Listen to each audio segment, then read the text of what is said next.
హిందూ సంస్కృతిలో గల ఆచారాలు, వాటి వెనుక ఉన్న అంతరార్థం. ఆలయాల్లో గంటలు ఉండడం ఎందుకు? ఆలయాల్లో ఉండే గంటను 7 సార్లు కొడితే మన శరీరంలో ఉన్న 7 చక్రాలు ఉత్తేజం అవుతాయట. అంతేకాదు, మెదడు కుడి ఎడమ భాగాలు 2 కొంతసేపు ఏకమవుతాయట. దీంతో మన మనసుకి ప్రశాంతత కలుగుతుందట, ఏకాగ్రత కూడా పెరుగుతుందట. గంటను మోగించటం వల్ల ఆ ప్రాంతంలోని గాలిలో ఉండే క్రిములు నాశనమవుతాయట. అలాగే ఆడవారు గాజులు ధరించటం వెనుక గల రహస్యం ఏంటో తెలుసుకుందాం. ఆ గాజుల వల్ల అనారోగ్య సమస్యలు రాకుండా ఉంటాయట. గాజులు ఎల్లప్పుడూ చేతి నరాలకు తాకుతూ ఉండడం వల్ల బీపీ కూడా కంట్రోల్లో ఉంటుందట. చిన్నపిల్లలకి చెవులు కుట్టించడం, దాని వెనుక ఉన్న అంతరార్థం ఏంటో తెలుసుకుందాం. చిన్నారులకు చెవులు కుట్టించడం సహజమే, ప్రధానంగా ఆడపిల్లలకు. ఆ మాటకొస్తే కొంతమంది మగపిల్లలకు కూడా చెవులు కుట్టిస్తారు. అయితే ఇలా కుట్టించడం వల్ల ఆక్యుప్రెషర్ వైద్యం జరిగి దాంతో వారికి వచ్చే అనారోగ్యాలు పోతాయట. ప్రధానంగా ఆస్తమా వంటి వ్యాధులు రావట. పూర్వం రావి చెట్టును పూజించటం జరిగేది. అది ఎందుకో తెలుసుకుందాం. హిందువుల్లో అధిక శాతం మంది రావి చెట్టుకు పూజలు చేస్తారు. ఈ చెట్లయితే ఎక్కువగా దేవాలయాల్లోనే ఉంటాయి.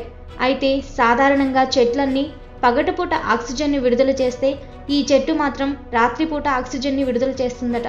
దీంతోనే రావి చెట్టును పూజిస్తారు. ఆడవాళ్ళు కాలి వేళ్లకు మెట్టెలు ధరించడం వెనుక అంతరార్థం తెలుసా? హిందూ సాంప్రదాయంలో పెళ్ళైన మహిళలు కాలికి మెట్టెలను ధరిస్తారు. ఇలా ధరించడం వల్ల ఆక్యుప్రెషర్ వైద్యం జరిగి వారి గుండె నుంచి గర్భాశయానికి రక్త ప్రసరణ బాగా జరుగుతుందట. అయితే వెండి మెట్టెలు ధరిస్తే ప్రకృతిలో ఉన్న పాజిటివ్ ఎనర్జీ వారి శరీరంలోకి ప్రవేశిస్తుందట. నిద్రించేటప్పుడు తలను ఉత్తరానికి ఎందుకు పెట్టవద్దు అంటారు తెలుసా? భూమికి అయస్కాంత క్షేత్రం ఉన్నట్లుగానే మన శరీరానికి కూడా అయస్కాంత క్షేత్రం ఉంటుందట. ఒకవేళ మనం ఉత్తరం దిశగా తలను పెట్టి పడుకుంటే మన శరీరంలో ఉన్న ఐరన్ మెదడుకు ప్రవహించి బీపీ, గుండె సంబంధ సమస్యలు వస్తాయట. తలనొప్పి, అల్జీమర్స్, పార్కిన్సన్స్ డిసీజ్ వంటి వ్యాధులు వస్తాయంట. కాబట్టి తలను ఉత్తరం దిశకి పెట్టి నిద్రించకూడదు. నుదుటిన కుంకుమ బొట్టు ధరించడం, దాని వెనుక ఉన్న అంతరార్థం. నుదుటిన కుంకుమ బొట్టును ధరిస్తే అక్కడి నరాలు ఉత్తేజితమై పీయూష గ్రంథిని యాక్టివేట్ చేస్తాయట. దీంతో బీపీ, ఒత్తిడి, ఆందోళన వంటి సమస్యలు తగ్గుముఖం పడతాయట. ఎదుటివారికి 2 చేతులతో నమస్కరించడం ఎందుకో తెలుసా? ఎదురుగా ఉన్న వారికి 2 చేతులతో నమస్కరిస్తే మనం వారిని ఎప్పటికీ గుర్తు పెట్టుకుంటామట. ఎలాగంటే 2 చేతులని జోడించినప్పుడు చేతి వేళ్ళన్నీ కలిసిపోయి ఆక్యుప్రెషర్ వైద్యం జరిగి మన జ్ఞాపక శక్తిని పెంచుతాయట. దీంతో పాటు మెదడు పనితీరు కూడా మెరుగుపడుతుందట. నేలపై కూర్చొని భోజనం చేయడం వల్ల కలిగే లాభాలు. నేలపై కూర్చొని భోజనం చేయడం వలన పద్మాసనం భంగిమ వస్తుంది. దీంతో జీర్ణక్రియ సక్రమంగా జరిగి జీర్ణాశయ సంబంధ సమస్యలు దూరమవుతాయట. భోజనం చేసినప్పుడు ముందుగా కారంగా ఉండే ఆహారం తినడం వల్ల జీర్ణాశయంలో జీర్ణక్రియకు అవసరమైన ఆమ్లాలు బాగా ఉత్పత్తి అవుతాయట.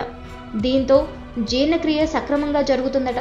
అయితే భోజనం మొదట్లోనే స్వీట్లు తింటే అది మనం తిన్న ఆహారాన్ని సరిగ్గా జీర్ణం చేయనీయదట.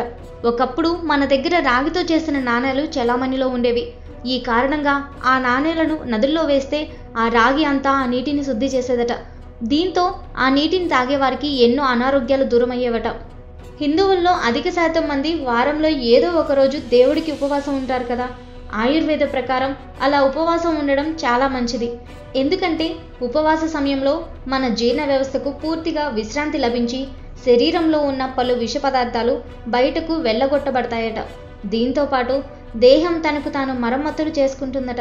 ఉపవాసం ఉండడం వలన డయాబెటీస్, గుండె జబ్బులు, క్యాన్సర్, బ్యాక్టీరియా ఇన్ఫెక్షన్లు రావట. Like and subscribe Eagle Media Works.